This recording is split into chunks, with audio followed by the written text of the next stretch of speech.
हमने पदार्थ के बारे में पढ़ा। हमने ये जाना था कि पदार्थ छोटे छोटे कणों से मिलकर बने होते हैं और उन कणों में जो सबसे बारीक कण होते हैं, उन कणों को, जिन कणों से मिलकर पदार्थ बने होते हैं, उन्हें हम क्या कहते हैं? कण। और एक और नाम क्या दिए? परमाणु। सबसे बारीक सूक्ष्म कण जो है, जिसे हम और अधिक भागों में नहीं तोड़ सकते, उसे हमने क्या कहा? परमाणु कहा, है ना। परमाणु के आधार पर हमने उसका भौतिक और रासायनिक वर्गीकरण किया। भाई भौतिक वर्गीकरण में हमने ठोस, द्रव, गैस देखा। रासायनिक वर्गीकरण में हमने तत्व, यौगिक और मिश्रण देखा। Very good. एक चौथी अवस्था भी है पदार्थ की, जिसे वैज्ञानिकों ने खोजा है, जिसे हम प्लाज्मा कहते हैं। ठीक, प्लाज्मा के बारे में अलग से एक क्लास में हम पूरा पढ़ेंगे। अभी क्योंकि प्लाज्मा आपके चैप्टर में नहीं है, इस कारण प्लाज्मा पर हम ज्यादा फोकस नहीं करेंगे और आगे इनमें अवस्था परिवर्तन को समझेंगे। एक शब्द है अवस्था, एक शब्द है अवस्था।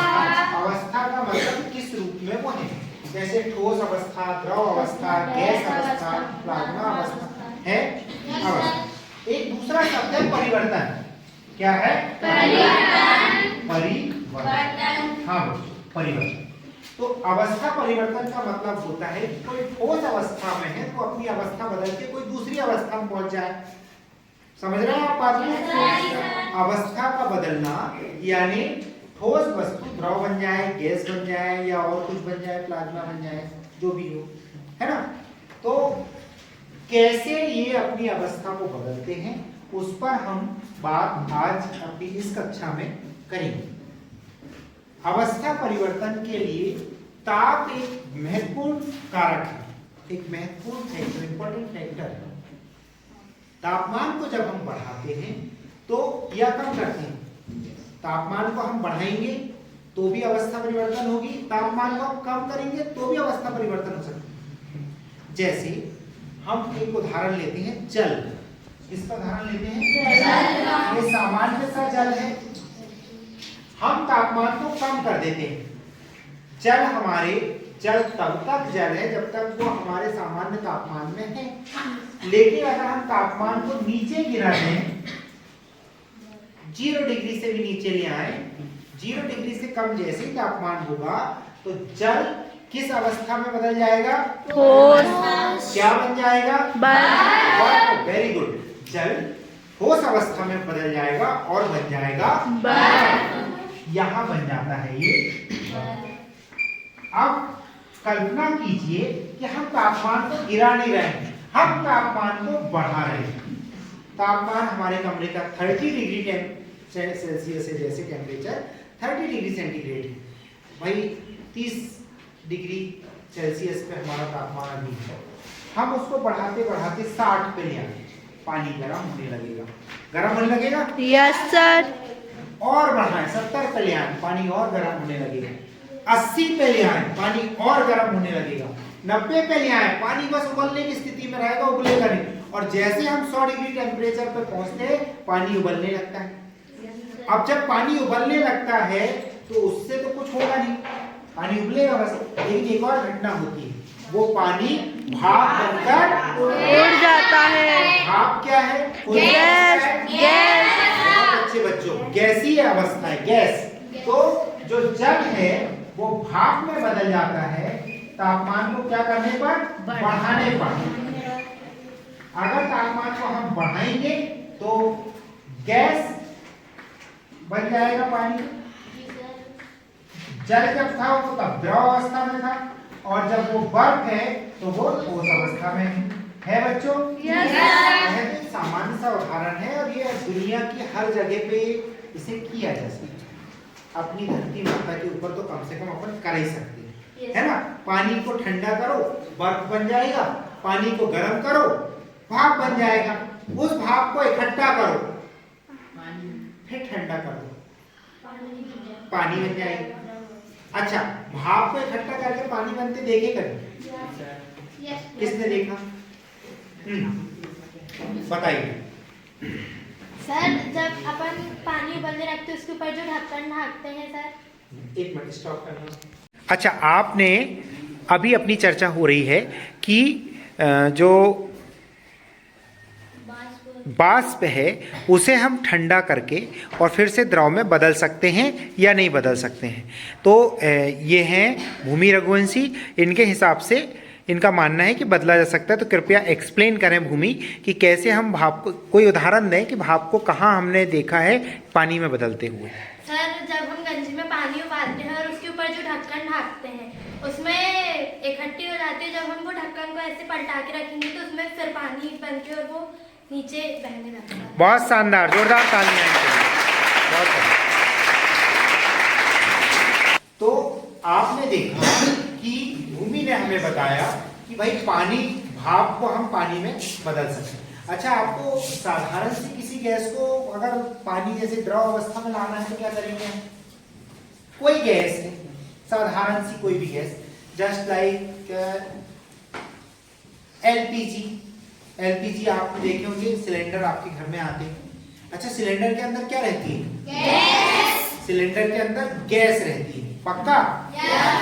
आप सर गैस नहीं रहती, लिक्विड भी रहता है। लिक्विड रहता है, बहुत अच्छे,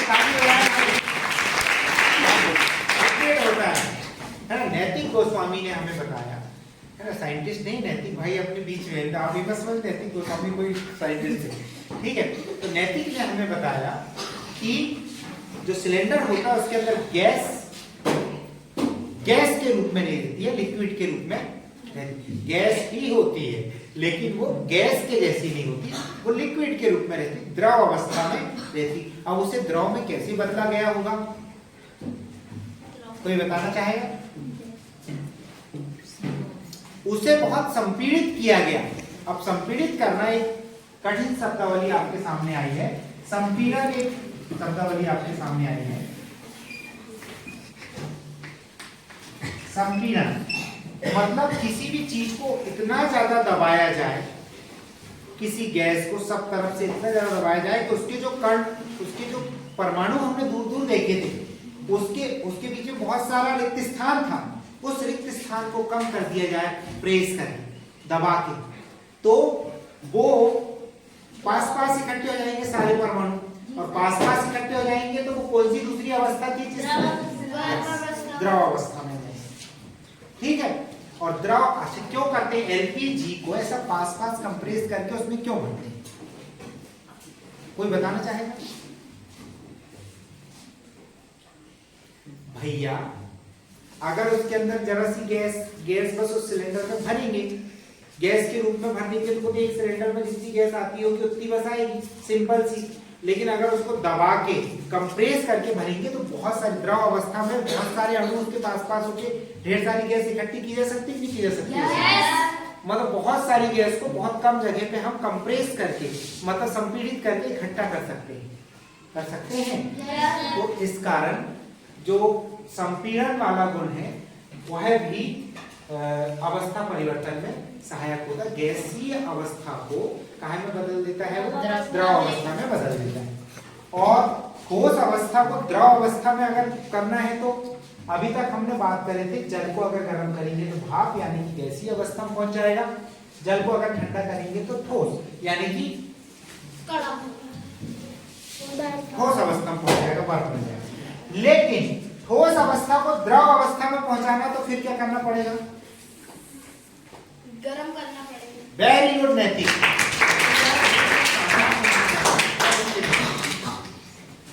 हम जब किसी ठोस को गर्म करेंगे तो वो पिघलेगा, चाहे वो बर्फ हो, चाहे वो लोहा हो, चाहे वो कोई धातु हो। धातु भी पिघलती है ना, आपने कांचों में डालते हुए देखे होंगे लोगों को, सोना चांदी के गहने बनाते हुए देखे होंगे, आपने मूर्तियां बनाते देखे होंगे, एल्यूमिनियम को पिघला के, एल्यूमिनियम के तार पिघला के, और लोग ऐसी मिट्टी का एक सांचा रहता है उसमें रख के मूर्ति बनाते हैं। हमारे इधर आते हैं बहुत सारे लोग, अपने इधर आते हैं। तो बेटा कौन सी अवस्था में रहता है वो लिक्विड, मतलब द्रव हो जाता है ना। एल्यूमिनियम को गर्म करेंगे बिल्कुल ऐसे पानी जैसे बहने लगता है, तो उसको मिट्टी में डाल दिया जाता है वो सांचे वाले में, तो उसमें जैसा डालोगे वो वैसे सूख जाता है और मूर्ति बन जाती है। तो समझ रहे हैं आप?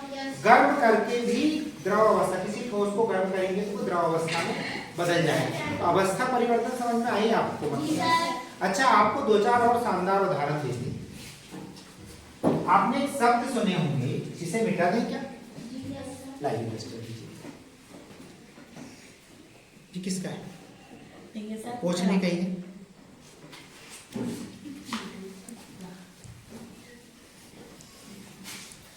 पातन है, जी सर। सुना है? Yes sir. यहाँ है शब्द पूर्व पातन। देखिए बच्चों, सामान्यतः यह होता है कि जब हम किसी ठोस को गर्म करते हैं तो ठोस द्रव अवस्था में ना परिवर्तित हो बिना बदलता है। ठोस को जब गर्म करते हैं तो द्रव अवस्था में बदलता है। लेकिन कुछ ऐसे ठोस भी इस धरती पर हैं जिन्हें जब हम गर्म करते हैं तो वो अचानक, इस क्रम को फिर से समझिए, ठोस को गर्म करो तो द्रव में बदलता है और द्रव को गर्म करो जब वो गैस में बदलता है। कैसे होता है? Yes sir. कुछ ऐसे ठोस इस धरती पर हैं जिन्हें अगर हम गर्म करें तो वो सीधे गैस में बदलते हैं, वो द्रव अवस्था में नहीं बदलते, है ना। तो ठोस अवस्था का वह गुण जिसमें किसी ठोस को गर्म करने पर ठोस सीधे गैसीय अवस्था को प्राप्त हो जाता है, ऊर्ध्वपातन कहलाता है। और ये गुण किस पदार्थ में देखे आपने? कपूर। Very good Himanshi. हिमांशी ने बताया इसका शानदार उदाहरण है कपूर। बहुत ठीक। अच्छा, अब मुझे बताइए, अवस्था से संबंधित कोई प्रश्न होंगे आपके मन में तो मुझे थोड़ा बताएं, अपन उस पर चर्चा करेंगे। है क्या? पूछ सकते, कोई दिक्कत नहीं अगर कोई प्रश्न हो।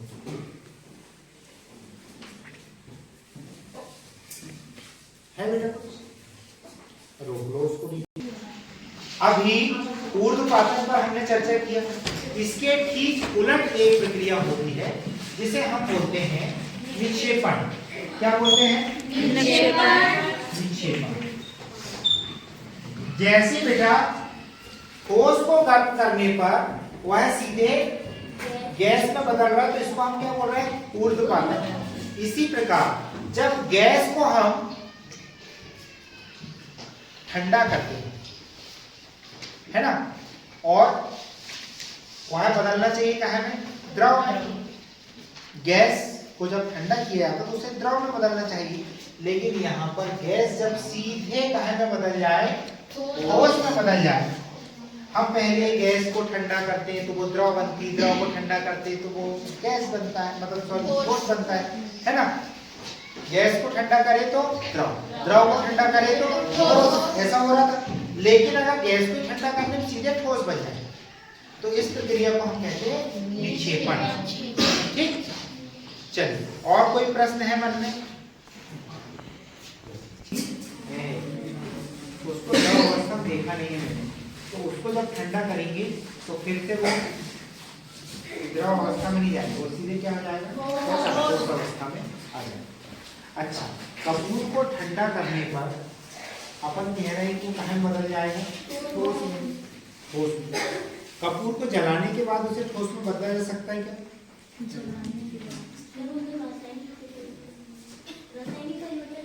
यस, मैं यही जानना चाह रहा था कि हमने कपूर को जला दिया तो फिर वो कैसे होगा?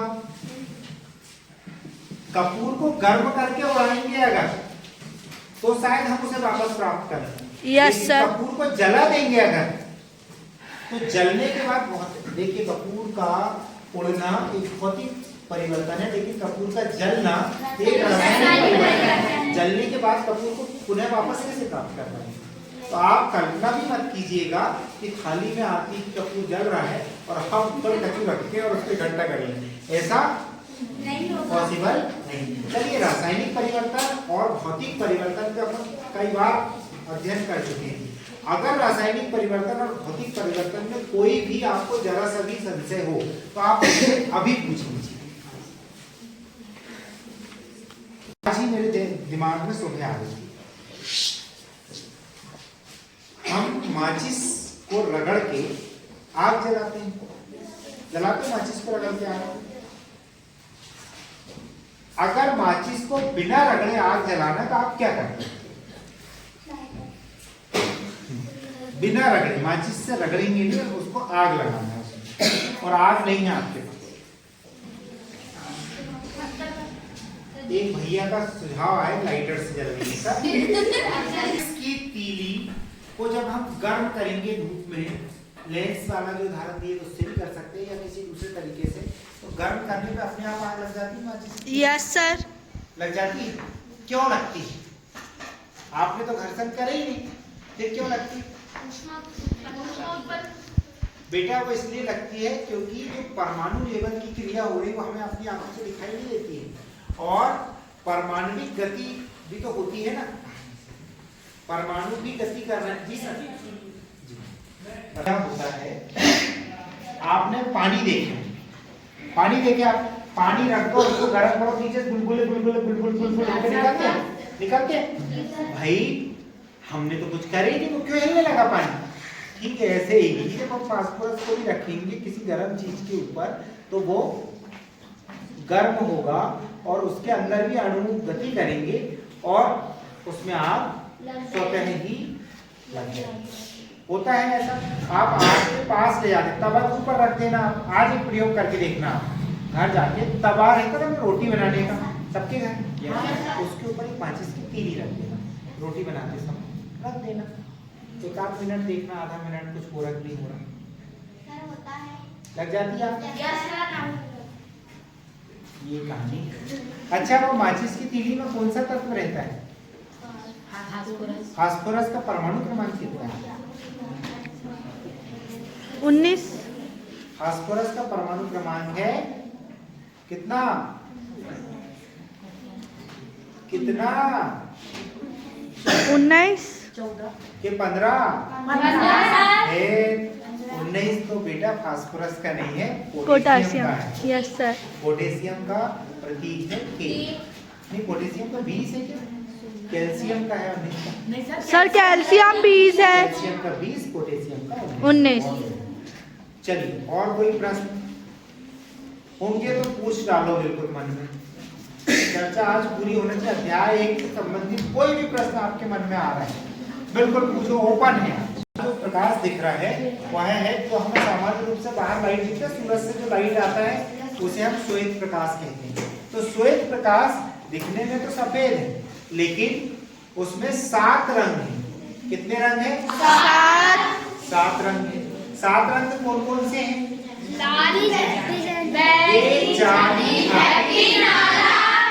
बैगनी, जामुनी, नीला, हरा, पीला, लाल, नारंगी।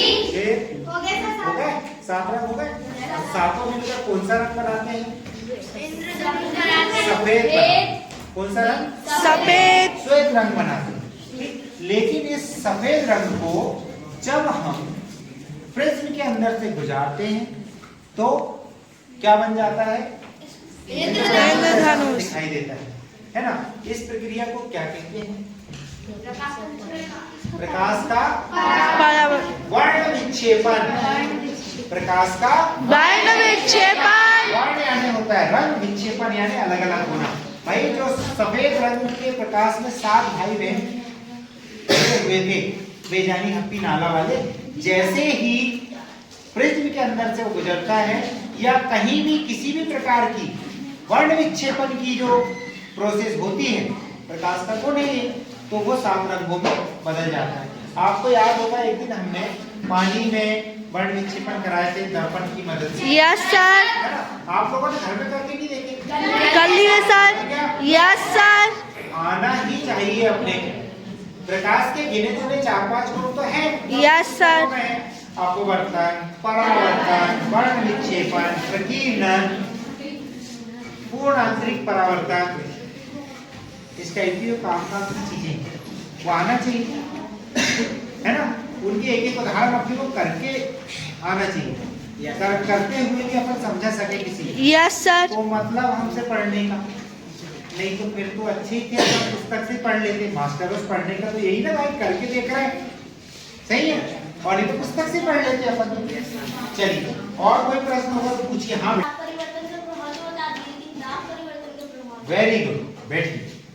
ताप परिवर्तन का जो प्रभाव है, संपीड़न जो होता है ना बेटा, दाब वाला ही गुण। संपीड़न लिखे तो अपन दबाव डालते ना अपन। Yes sir. संपीड़ित होती है। दाब का मतलब हम दाब उसके ऊपर आरोपित करते हैं पदार्थ को। गैस के ऊपर करेंगे तो गैस संपीड़ित होगी।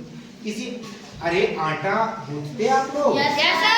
आटा रखे, उसमें पानी डाले, फिर उसको खूब मलते हैं, फिर दबाते हैं आप। इतना सारा आटा रखेंगे आपने, वो मिलके इतना सा हो जाता है। लास्ट में आपने उसको दबाया ही ना हाथ से एक प्रकार से। तो यही एक सरल उदाहरण है ऐसा। आप आपके और भी उदाहरण अपने जीवन में, दैनिक जीवन में देख सकते हैं। जैसे आप देख सकते हैं बलून। बलून आपने देखे? Yes sir. बलून को अपन फुलाते हैं, ठीक है। कब फुलाया हमने बलून को? पूरा नहीं फुलाया। उसके बाद अपन उसको दबाएंगे तो दबेगा नहीं दबेगा? दाब आरोपित कर रहे हैं ना उसके ऊपर, कर रहे नहीं कर रहे, तो वो दबेगा। दाब विशेष रूप से किस पे काम कर रहा है? ठोस और द्रव। आपने देखा होगा जो हमारे वाहन होते हैं, जो गाड़ियां होती है, उनके टायर होते हैं। अभी कल आए थे, हमने बोले पंचर, ठीक, क्या भरते हैं उसके अंदर? उसके आगे पानी क्यों नहीं भरते? क्यों? फुल भर दिए पानी। पानी भी भरते हैं बहुत सारे लोग, आपने देखो ना ट्रैक्टर के टायर पे। जो रेत माफिया लोग हैं, रेत निकालते हैं जो, है ना, तो वो ट्रैक्टर या फिर खेत में बखरानी करना होता, भारी काम करना रहता, तो ट्रैक्टर में हवा की जगह क्या भर लेते हैं? पानी भर लेते हैं। अपन ने देखे बहुत सारे लोग भरते हैं, है ना। क्या कारण होगा उसका भाई? फिर वो रोड पे क्यों नहीं दौड़ाते उसको लेकर? वो सर पानी से ग्रिप बनती है। पानी से ग्रिप बनती है, ऐसा भाई का मानना है। हम आपसे ये जानना चाह रहे हैं कि हमारी जो मोटरसाइकिल और साइकिल है, उसमें हम, उसके जो पहिए हैं, उनमें हम हवा की जगह पानी क्यों नहीं भरते? जबकि पानी भी भरा जा सकता है उसके अंदर, खूब सारा भर सकते, प्रेशर से अपन फूल जाएगा वो तो।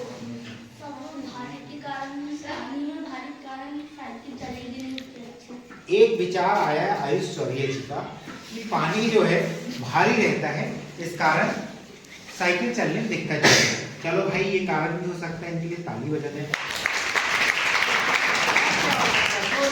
आपको सोचना है, आप गलत सोच रहे हैं, सही सोच रहे हैं, बिल्कुल भी मायने नहीं रखता है। हाँ बेटा बताओ, उनके तरफ घुमाते जाइए कैमरा। सर आपने अभी बताया कि गैस के कण बहुत दूर होते हैं और ठोस के कण बहुत ज्यादा पास होते हैं, तो इन दोनों के मध्यवर्ती द्रव में होता है। द्रव के कण ना तो ज्यादा पास होते हैं, ना ही ज्यादा दूर होते हैं। तो इस वजह से वो द्रव अवस्था में पानी इधर उधर होने लगता है, उसमें बाहर ज्यादा होता है। इसलिए हम उसमें टायर में भरेंगे तो टायर का भी संतुलन बिगड़ जाएगा, और उसके कारण हम पानी नहीं भर सकते और उसे रोड में भी नहीं चला सकते। बहुत बढ़िया, आपने प्रयास किया जवाब देने का, लेकिन और भी काम है। देखिए, द्रव का तो ये नियम है भाई, जिस बर्तन में रखोगे उसके जैसे ढल जाएगा।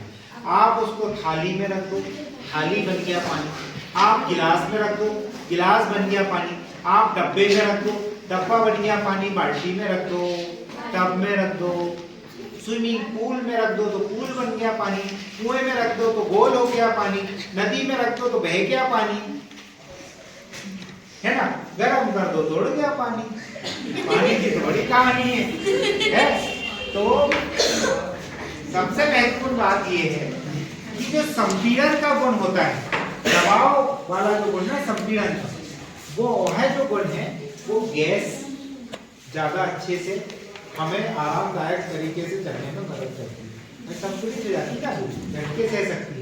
लेकिन अगर हम उसी की जगह पानी भर लेंगे या लोहे के टायर लगा लेंगे, आप यही सोचिए, बैलगाड़ी में लोहे के टायर लगे होते हैं, तो हमको झटके लगते, धचका लगता है, लगता है क्या? उतने झटका आपको दूसरे वाहनों में लगता है जिसमें हवा भरी होती? नो सर, नहीं लगता। तो ऐसे ही उसमें झटके ज्यादा लगेंगे, क्योंकि सस्पेंशन उसका उतना अच्छा नहीं होगा, क्योंकि हवा संतुलित हो जाती है। वो संपीड़ित होने में थोड़ी दिक्कत करता है। है। और बताएं कोई प्रश्न अगर आपके दिमाग में है।